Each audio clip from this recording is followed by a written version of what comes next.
All right. Hey, guys. Hey guys, Welcome we're to back. round 4 from the Benasque Open. Um, Eric, you were playing a GM.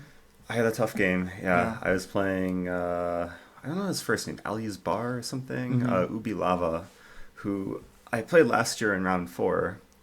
It just felt like deja vu. Like last year, I had a fine position. I got in time trouble. He ground me down. The same thing happened this year. And then last year, like in time trouble, or when we were both low on time, I think it was his wife brought him coffee. Mm-hmm. The same thing happened this year again. Oh, He really? got that extra energy boost. I wish I had a wife that would bring me coffee during games. But anyway, it was. I think it was an instructive game. I played some offbeat opening. Probably had an interesting position, playable for both sides, and Move then this we over got like for a you. drawish ending where I was slightly worse, and he basically pulled a Magnus Carlsen. He just ground me down. It was pretty sad. So Oh, tough. go through the game. Yeah. This is one of the openings I was expecting. Bishop b5 check, knight d7. And I had decided before the game I was going to play c4 here, but I didn't really prepare much. Mm-hmm. I think I played this once before in a tournament against Rufeng Li. That was like 2 years ago. That was probably the last time I prepared this line. Mm-hmm. But it's interesting. I think it's playable for white. My game against Rufeng Li, it was really nice preparation. Got a winning position shortly in the middle game. So the line continues, knight gf6. Now the normal move here is knight c3, but there's a nice wrinkle I can castle here. Mm-hmm. And I just want to show this just to inspire some whoever's watching. Yeah. Free pawn, right? It looks like a free pawn. This is one of the coolest pawn sack lines that I've seen probably ever. Mm-hmm. And I'll try and remember my preparation, but I think the one of the main ideas is to play rook e1, knight goes back to f6, d4, say c take d4, knight take d4, and let's say black just plays some natural E6, developing move, G6. e6 or g6. Let's say g6. Mm-hmm. White to move in this position, what's the best way to get compensation? Okay, good question. Hmm. And this is a moment you can pause the video. I would actually be impressed if you can find the move here. Yeah, I mean, it looks like it must be something just very concrete. Um,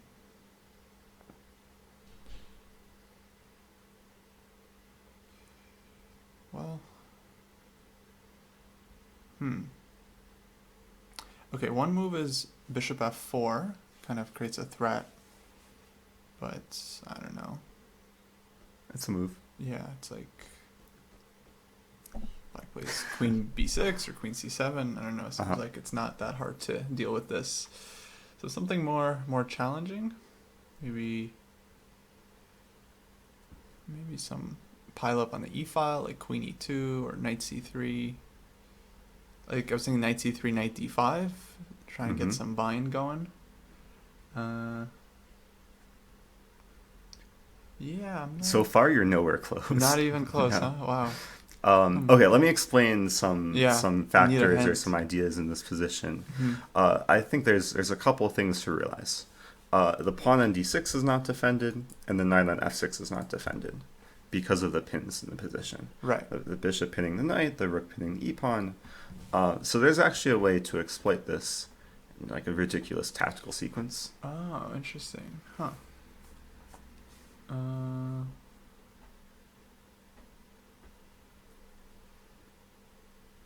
Hmm. Surely it's not some kind of like knight f5, queen d6 craziness. Knight f5 is probably too crazy. Yeah. But it's a similar type of idea. Right. Like I'll go ahead and show Yeah, it. yeah. Don't want to make you suffer too much. Knight c6. Knight c6, huh? If I'm not mistaken, this is a top the engine rook move. on So, b8 will be hanging. The idea is after take, Wow. take, rook b8, queen take d6. It's just so amazing. Like you're attacking the rook and the knight, Yeah. and like both of these are not defended because of the pins. Wow. So it's a cool line. I don't think I've ever had this even in like an online game because people are too scared to take the pawn on e4. But it's just cool preparation. Right. Yeah, that's a nice idea. And like this sort of position after knight take e4 and rook e1. Like if you start preparing with Stockfish, you'll find like a number of ridiculous like sacrifice lines. Also with like if black had played e6, like there's all these lines with rook take e6 or knight take e6. Right, sure. So anyway, he didn't go into that. He was playing pretty quickly in the opening. He just I think he just wanted like a normal position. He played e6. And we continue, get some Marazzi bind structure. Now this is slightly different from usual Marazzi bind because my bishop is a bit weird on b5. Yeah. So I play bishop a4. Just want to drop it back to I mean, it's a c2. The Hedgehog, right? Yeah, it's a hedgehog. So game continues, a6, play queen e2, queen c7, and now I wanted to play bishop c2. Like if I can get my ideal setup with bishop c2 and b3 and bishop b2, I'll be happy. Yeah.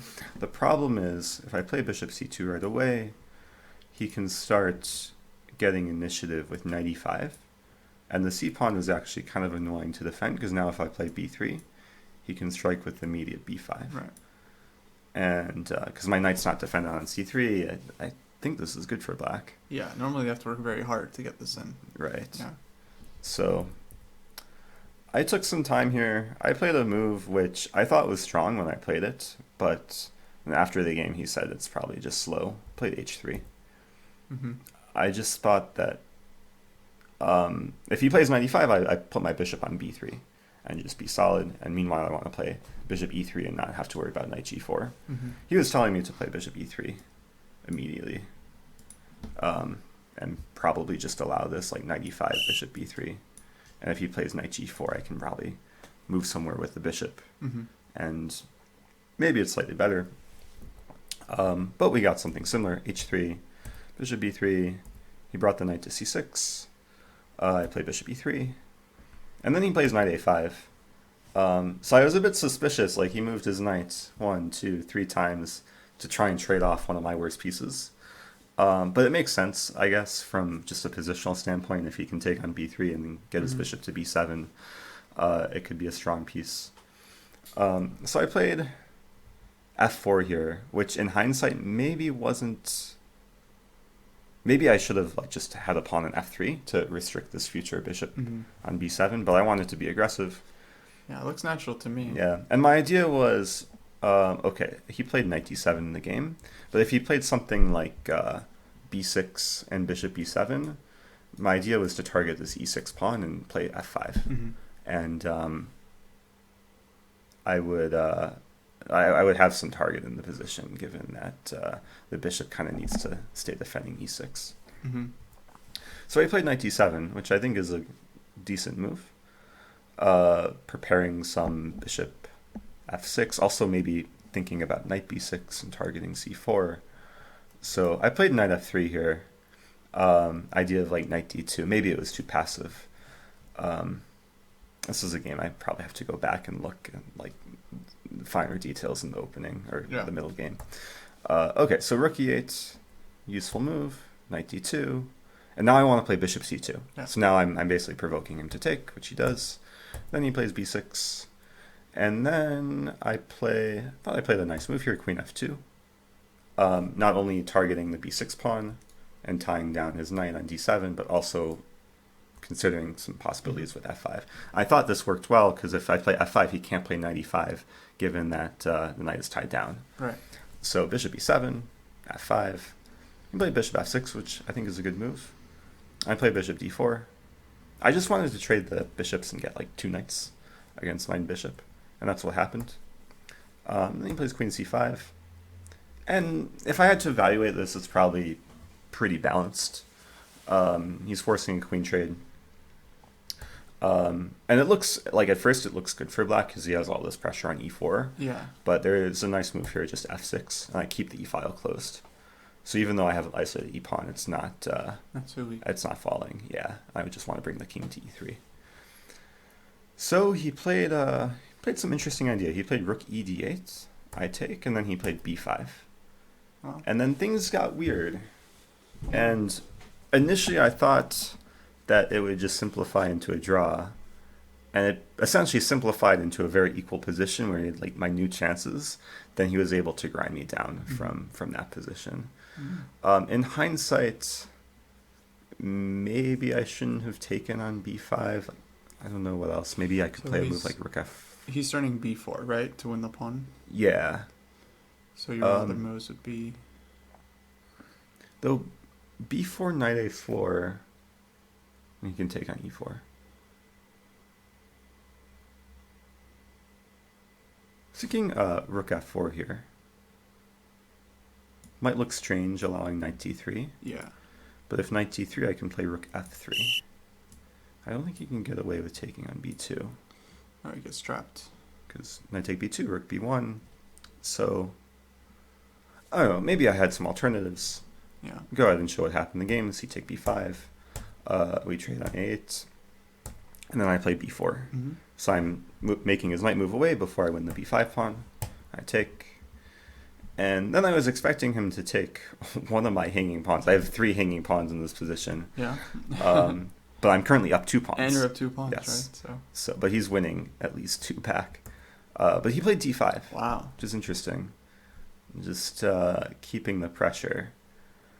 I think it was a fine move. Take.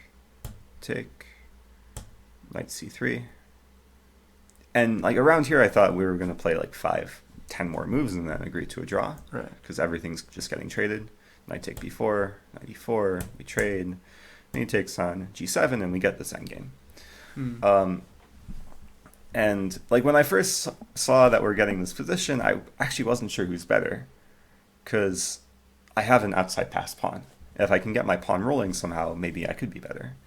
But then it turned out that my pawn was just stuck on b2. It was a long-term weakness. And he very much realized that. And he played a really instructive endgame. I probably mishandled it at some point. My position just got worse and worse. Yeah. How many moves did you play in this endgame? The game was about 70 moves. So it's like 40 moves. 35 more moves, yeah. Wow. And like the sad thing was, now that I'm looking back on the game, I've made no progress. Like maybe progress is a wrong word, but I did nothing for 30 moves. Like my pawns just stayed on b2, g2, and h3 for pretty much the rest of the game, and he just kept improving. Yeah. So I don't know where I went wrong. Like maybe I had some. Well, do you feel like you misevaluated this position? I could have misevaluated. Maybe black's just better here.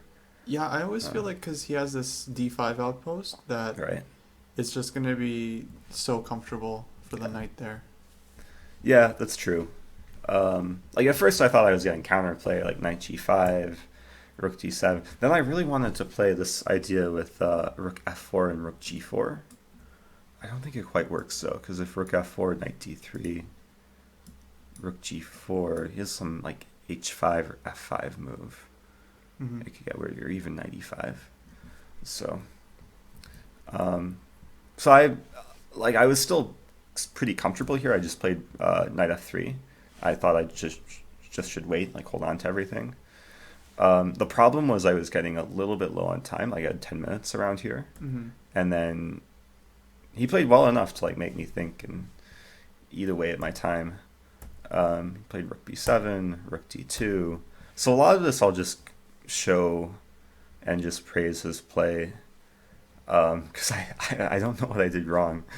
H5 was a good move. He wants to play like some h4 idea. Did you have knight f5 after h5? So I wanted to play knight f5. Tricky tactics. I feel like if you trade off a piece, you're fine, right? Yeah, so I thought he could just move his rook to like b3. Stops knight e3. Yeah. Knight I really wanted to trade knights or rooks or something. But yeah, that seems like the thing, but if you can't do it, then... Yeah, that's tough. Or even he has some move like... oh, never mind, he can't move the knight. Yeah, but like any rook move. Yeah. So I played knight e2, wanting to go to like c3. Played rook b4. Played this move. f5. He just kept expanding his ideas of like knight f6 and knight e4. Attack his rook, moves back. Knight e5, king f6. I dance around with my knight. I really accomplished nothing with this. He played rook b5. Mm-hmm. And then there is actually some... I almost lost the game immediately here. I almost played rook c2.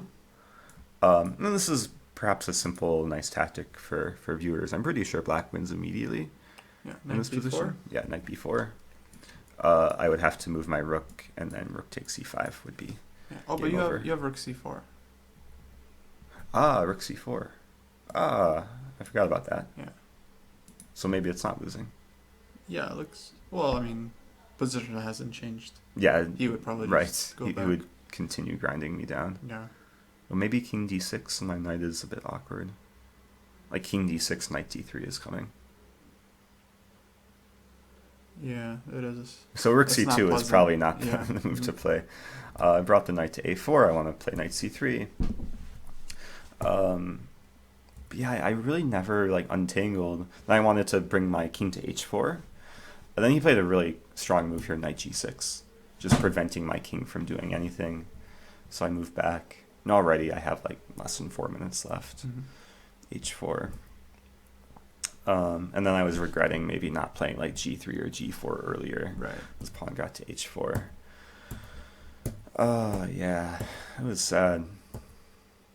Like he just keeps improving, and then already at this point, I think it's just so many improvements. Yeah, it's just momentum in his favor. And his pass pawn is never hanging, and so it's like it just feels this more passy pawn, right?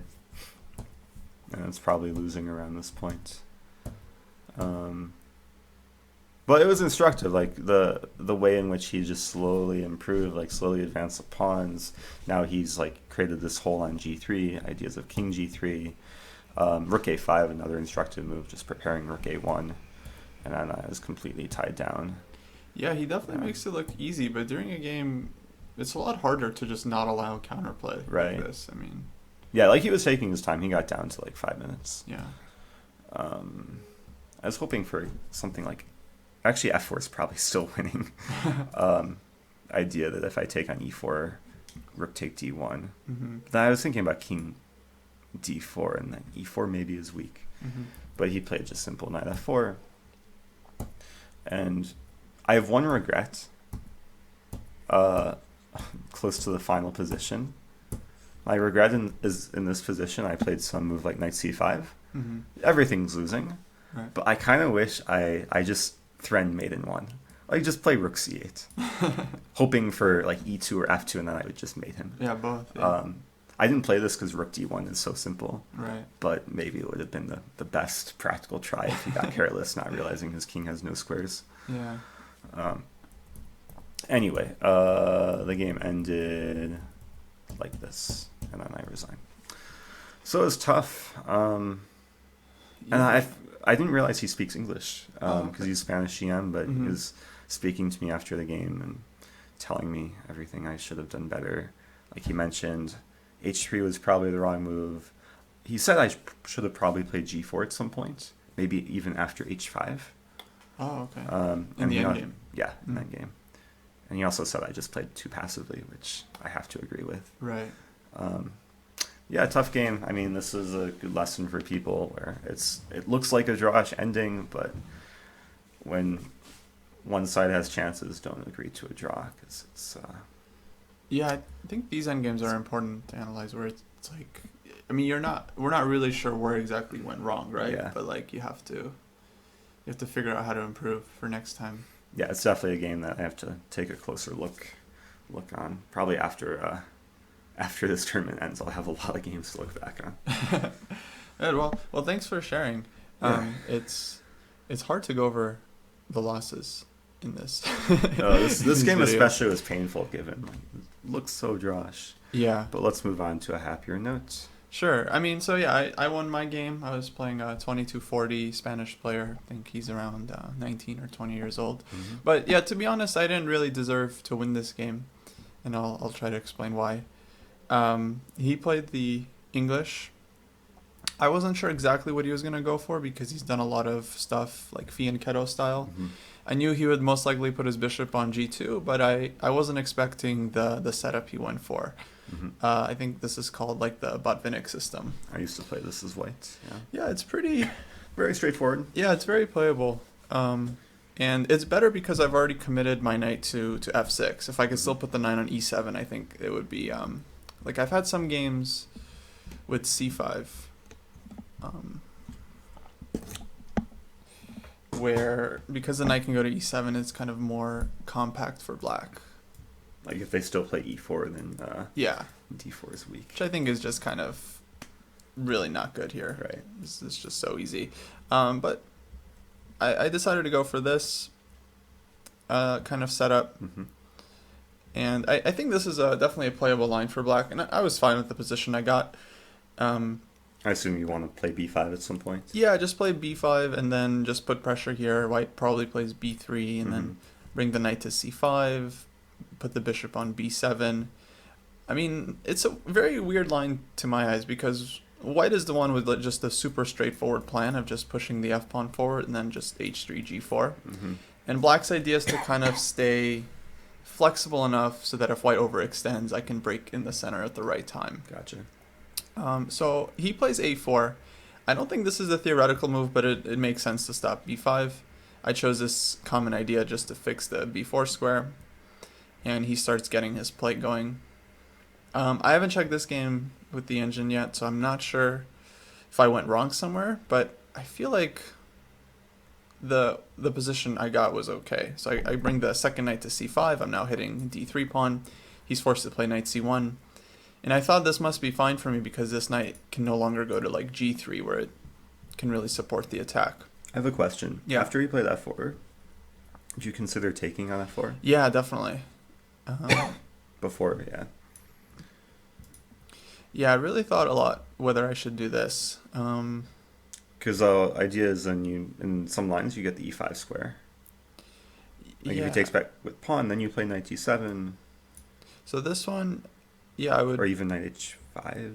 One of these moves, and then even try to play f5. Right. I was even thinking about d5 here. Uh-huh. But I couldn't work this out at all if it's any good for me. Like e5, I can play knight d7, I think. And if he takes the pawn, I'll have knight Wouldn't d4. you want your knight on h5? Just so... Oh, maybe. Or you have this tactic, I see. Yeah, this was my idea, but knight h5, I was definitely thinking about this. I just... just so you can play like bishop f5 at some point. Yeah, honestly, just wasn't sure at all. It's a weird position. Yeah, I also thought he might take with a piece. Let's say maybe bishop takes. Mm-hmm. And I thought this is playable for me because it's hard for him to push d4. I mean, I'll just play c5 and start ripping up the dark squares. So, I don't know, like rook e8. I think this is very playable for black. I just wasn't sure. Mm-hmm. The reason I ended up going for knight d7 in the game was I basically anticipated, let's say, knight c1. I played bishop f6 here, queen d2, and here actually I kind of changed my mind. My original thought, which I feel like is actually very playable, was to just take and then play king h8. Feels weirdly similar to your second round. Yeah, or your my previous game, yeah, my opponent did the exact same plan, just putting the bishop on g5 and neutralizing the dark squares. So I ended up deciding against this for some reason. I thought maybe I didn't really like this so much. Bishop takes c5 and knight e4. Mm-hmm. Then rook g8, g4. But I'm really not sure. I mean, during the game, I was kind of wondering, well, maybe I can just still go for this kind of thing. And it was very hard to evaluate. This actually looks nice for black. It looks like okay, this knight right? on c1 is just kind of stuck. Yeah, because now whenever we trade and go into the endgame, like the d3 pawn will be weak, the c2 square will be super weak. Mm-hmm. So I don't know. Objectively, maybe that was better. But, well, I ended up playing king h8 here because I came up with another idea. At first, I didn't want to play this because of g4.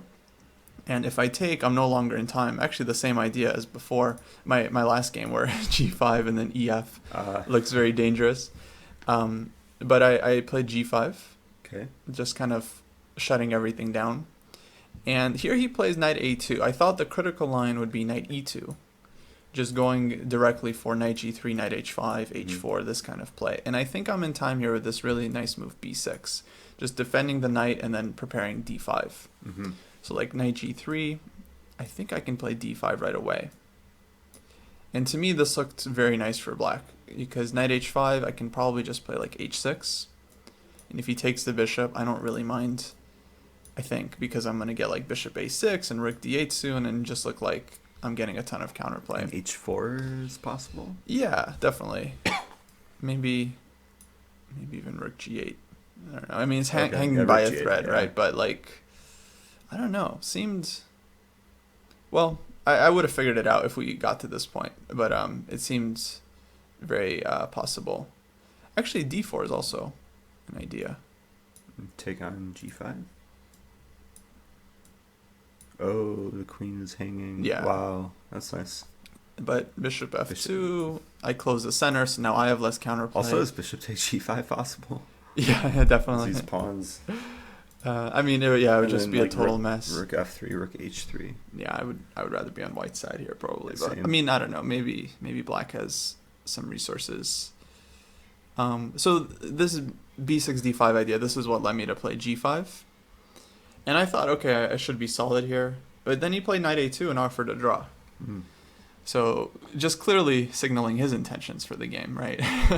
That's such a nice situation to be in. Your opponent just like a very unambitious move. Yeah, I mean, objectively, I think black should not play on. Mm-hmm. I think it is just about equal. But because of the tournament situation, I'm high rated. I play on. He went back. And, well, what happened in this game, I mean, I'm basically just looking for the right time to try and play b5 or like bishop d7 or some d5 break. Because I can put the knight back on b4 in any moment. He probably meets it with knight a2. Then I can trade and play b5 and just open the entire queen side. Mm-hmm. I was really thinking about doing it here, but the issue is I just felt like so much stuff gets traded off. Like this was kind of the key line I was calculating. And then, or actually maybe all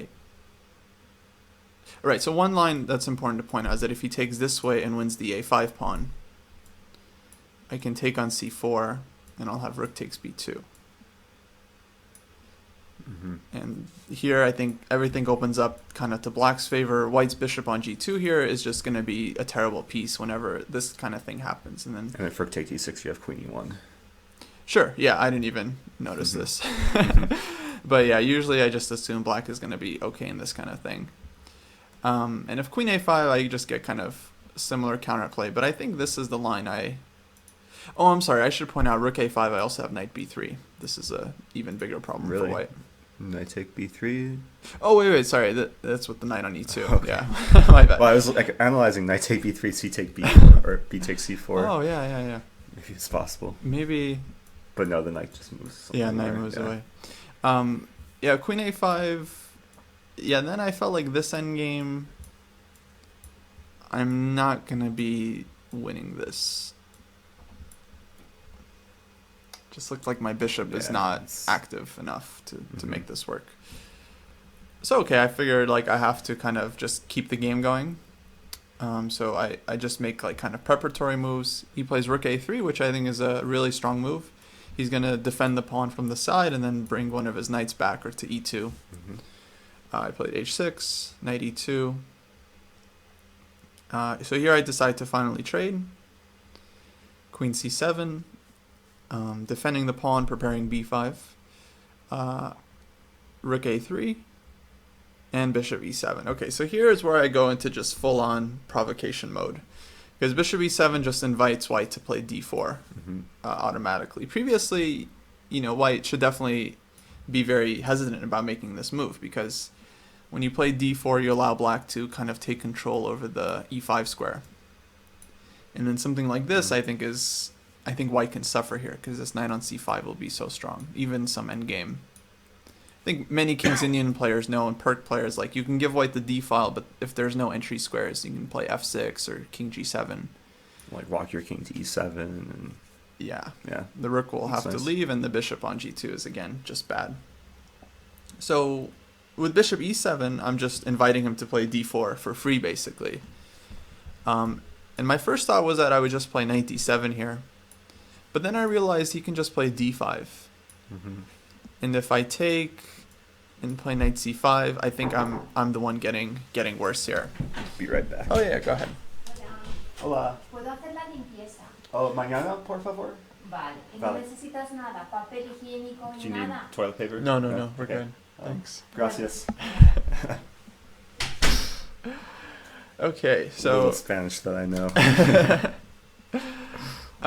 yeah, I thought white is the one better here, just getting all this play on the c file, and this looks ugly. Not to mention he has ideas of just knight c3, knight b5. So I feel like I'm just going to be worse here. Right. Okay, so I took a deep breath and I took on d4, which looks insanely risky.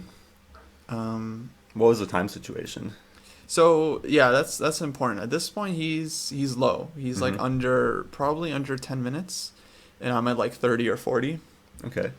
And that was definitely weighing a lot on my decision making here, because I just thought, like, he's spending so much time so far. He's clearly not super comfortable with the position. I think I don't know if he has a lot of experience playing this kind of like attack on the king side. But I basically gave him this position. I'm like, okay, I'm ready to bring my knight back to e5. If I can get this, then black will be kind of positionally better. b6, bishop a6. So, if you're going to checkmate me, now's the time. And to his credit, I mean, he found, I think, most of the right moves here. He played h4. So I have to get out of this pin. King g8. He takes, and rook h3. Looks scary for black. Yeah, really scary. So first thing to point out is, like, most natural move, rook f7. It's a big blunder. I'm sure viewers at home can pause the video and find this one. I see it. Some Should I idea? say it? Yeah. Queen takes g5. Yeah, queen g5 is a big problem. Yeah. And mate on h8. And of course, if rook g7 just moves to the side, and his queen is suddenly super strong. So I'm kind of forced to play knight d7 here. And now he has a choice. I was really expecting rook h6, because I thought this looks like the most natural move. He wants to come to g6. I would probably play knight e5 here. Then I was expecting queen e3. And he's starting now to come to h3, and this is going to be devastating. If his queen can get to h5, he can take on e5 at any moment and get rook g6 check. So this looks just like very, very dangerous. I think I would have to play king f7, which I was actually kind of already anticipating. Then maybe check. Just run away. Yeah, and I thought this position is like, clearly I would take white here. I mean, who wouldn't, right? But you're surviving. It's kind of a practical choice. Like, he's in heavy time pressure. The only way white can win is if he finds some decisive breakthrough. But if he miscalculates something, the tables can turn. So it was a huge risk to kind of allow this. But in any case, he actually surprised me. He goes for the sacrifice with rook h8 check. Wow. Which I didn't think was possible, but as I started calculating, I realized it was very dangerous. So yeah, maybe you can help me out here. I mean, I didn't check with the engine. I don't know if this works or not, but here's the problem. I was thinking something slow, like king f2 and rook dh1 or something. Oh, for white? But yeah. Well, I mean, yeah, I just feel to like bring white the is other just rook better. in. Yeah. I mean, this definitely makes sense. But maybe knight e5, and I'm threatening g4 with check, so it's a little bit. Rook h8 was not under my radar. Yeah. Well, let's calculate. So if I take queen g5 is the idea. Yeah. Threatening queen h6, queen g6. Assuming I don't want a perpetual check, I think rook f7 would be kind of the only move there. And then I think his idea was to play knight f4, coming in with knight g6. Looks really scary. Yeah, I mean, I was trying to calculate this. And you're the one playing for a win. Yeah, right. Like, okay, maybe knight f8 in that position, and then I thought even like knight h5, and I just couldn't find a way to like improve my position. He's ready to play like maybe queen h6 check, g5. We can put it on the board in case people are curious about that position. I would be really interested if black does have a defense here, or if black is just losing, or what. Like knight g6, I think I'm fine there. I was really just... Wait, what about just king f2? Oh, here? Is rook h... No. Well, I mean... Rook h1 is coming. Yeah, I don't have rook h7, right? Well... Maybe yeah, he takes so many pawns in this kind of position. Although knight g6 is also... Like, this kind of thing looks extremely dangerous. And then rook h1. Yeah. Lights out. Yeah, it looks bad.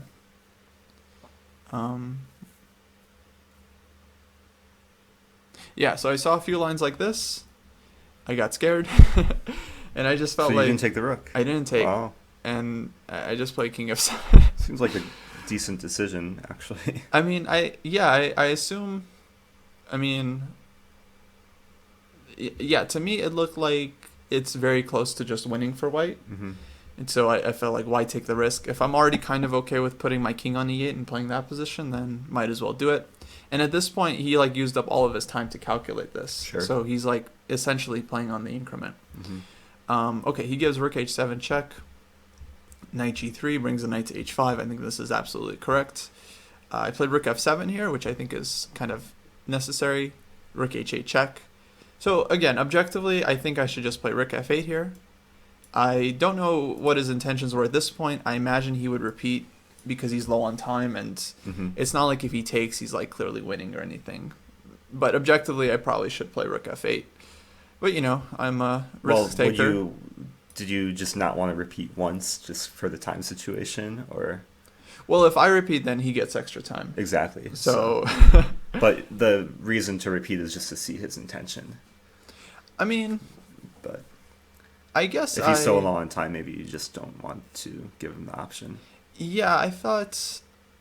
I mean, I was pretty sure, if I had to guess, that he would just play rook h7 immediately. Yeah. And then just get the extra 30 Makes seconds. sense, yeah. Because I'm going to play rook f7 anyway.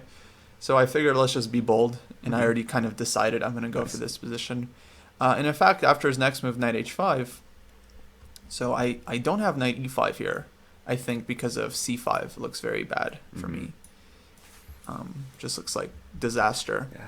So I'd already planned this move b6. It's a very annoying move in time trouble to play. Looks like such a sad position for black. It looks terrible. Look at your pieces. Yeah. But you do have the e5 square. I have this one trump. Yeah. And now maybe one day I can dream about actually developing this piece. And I don't know, somehow scooting over with my king to the queen side. So that's the problem for white, is that black can kind of improve his position, and it is easy for white to overextend. And I think that's what kind of led him to sacrificing here, which I think is objectively wrong. In the game, I was much more concerned about a move like bishop c3, just kind of slow. Number one, threatening to take, and then all my pawns on the 6th rank will be hanging. And I wasn't sure if I had another move here other than like king e7 to defend, which just looks like, I mean, ridiculously ugly. I don't know, maybe I have something else here, but I wasn't finding it in the game. Just from a practical standpoint, I mean, I feel like... Yeah, it just looks lost, right? Yeah, you should choose a simple move over the weird sacrifice. Yeah, from his point of view, I think that would have been better. But it's like, well, it's understandable. He's been in time trouble for a while. He knows his position is good. So he kind of went for something intuitively, and then it ends up not working. You play queen c3 as well? Target f6. Yeah. So you would still play king e7, or? Maybe knight e5, if I can get away with it.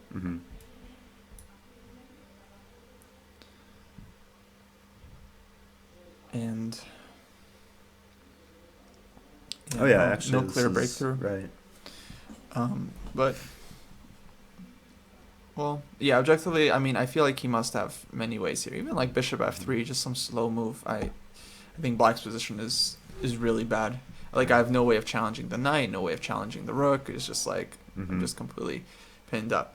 Essentially, yeah, my one advantage is just the time, which, to be fair, is an important part of the game. It's a factor, yeah. So I took, and he takes again. Queen takes g5, queen e7, and e5. This was kind of his idea, just opening up the bishop. Now, I mean, it looks really dangerous if I take with the pawn, for example. I think he can...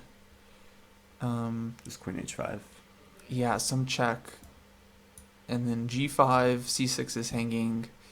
It's very, very annoying. Like, if rook f7, bishop takes c6, and if queen f7, there's some, like, bishop takes c6 and rook d8. Exactly. Yeah, this is a problem. Like, I was definitely thinking about, I think, this one. But then, like, rook h7. This can't end well. And, yeah, it just looks very bad. Even queen g5. Yeah. And I just have, like, no moves. But I was happy with my defensive calculation here. I realized I can play queen takes e5. And everything is kind of covered. So if bishop takes c6, bishop d7, takes, king takes, and I'm just holding everything on the dark squares, and my king just runs away. He played the move I was kind of anticipating, like the most like annoying move, king f1. But I'd already seen a nice defensive tactic to get out of this. So if you guys want to pause, I think this is an instructive moment. Black to play and not lose the queen after rook e1. I mean, the first move that comes to mind, I think, is it's a tactic, it's offense, it's also defense. Bishop take f5. Yeah, very nice. Bishop f5. And it's actually really nice, like this whole geometrical idea, like double discovery against the king and the queen. Yeah, so now any bishop move is going to be a check and hitting the queen. Nice. So bishop takes e6, bishop d7 is lost. Rook e1, bishop d3 check or bishop e4, whatever. Queen h5, also important. Bishop Bishop g6, g6, yeah, very nice. Annoying. Okay, so he plays king g1. So that didn't work out for him. Yeah, but I mean, it's definitely the best move because I still have issues to solve, but obviously bishop d7, now I feel like I should be winning. Right. But there was one more really important moment here. So he plays queen h4, threatening rook e1 again. And here I saw very quickly, I have queen e3 check, and then something to h6, and I just trade everything off. Nice. So I played queen e3, he plays king h1, and here he looked despondent, like he had seen queen h6 coming or rook h6, and I had thought back to my earlier failures when I like blundered in a winning position, and I spotted a flaw. So this is another good exercise for you guys. Why doesn't rook h6 work or queen h6? What's the problem? It looks very working. It looks working, right? Rook h6. Like if this were blitz, just blitz out rook h6. Yeah.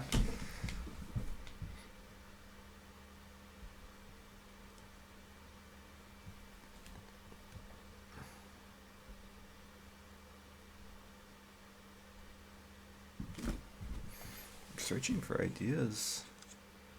Well, okay, there's a line rook h6, rook take h6, queen take h6, and then rook e1 check. Only move, right? Rook e1. I think you can't run to d8, you have to go to f7. Your bishop's tied down, so like let's say rook f1 or rook e7 check is also a possible move. Rook e7 is the bomb. Then king g8. And then he just trades queens. And your bishop's hanging. He wins the piece back. That's so sad. Yeah. Whoa, it's so... Wow. I mean, what a mind, right? Yeah. Because especially, like, he looked ready to resign. Now, I know when a GM looks ready to resign, this is when you should be, like, on full red alert, right? They're just trying to lull you into a false sense of security. So I ended up playing queen e7, which is probably the best move. So, yeah, this was... Yeah, good job for seeing that, because I would probably walk into that. Yeah, brutal. Yeah, what a devastating... Wow. And then I mean, it'll just be some kind of very drawish endgame, most likely, with equal material. And then actually, it was funny. After the game, one of his friends pointed out, like, oh, black could have just played like queen h6 or rook h6, and he like pointed out the trap. So he had seen it. He was like hoping for it. Yeah, it was quite a mind. But after queen e7, everything is super solid. Rook e6, trade. I'm just constantly challenging his queen. Queen e7, and b5. Now that he has kind of no threats, Nice. I just have to get my rook in the game, and it was essentially over. Take on c4. Still, he has no threats. It's important, like any kind of queen g6 check, I'm just ready to run with my king to c7 and then defend the bishop. And then finally he runs out of steam. I get the counterplay, and he's going to get mated soon, or queen e5 check coming, so he resigned. Yeah, wow. Yeah. Nice game. I mean, took some guts to play on, given your bad position. But, I mean, it was definitely a risk. I feel like had I lost the game, I would have kind of felt like I deserved it. So it was like, I mean, it's just a tournament situation, kind of calls for this kind of stuff. Yeah. But objectively, I don't feel like I played well. I was just kind of, taking a risk and having it You pay got to off. take the result, move on. I mean, Yeah. 3.5 out of 4, so. Yeah. Well, now we have round 5 coming up. Yeah. And, Well, you're playing a close it strong out. player. I'm playing slightly lower rated player, but well, you both win. gonna have You'll get back up. yeah. I think But- it's time to eat an orange and prepare. All right, guys. So- Thanks for tuning in. Yeah, We'll see you in the thanks, next guys. one. Adios.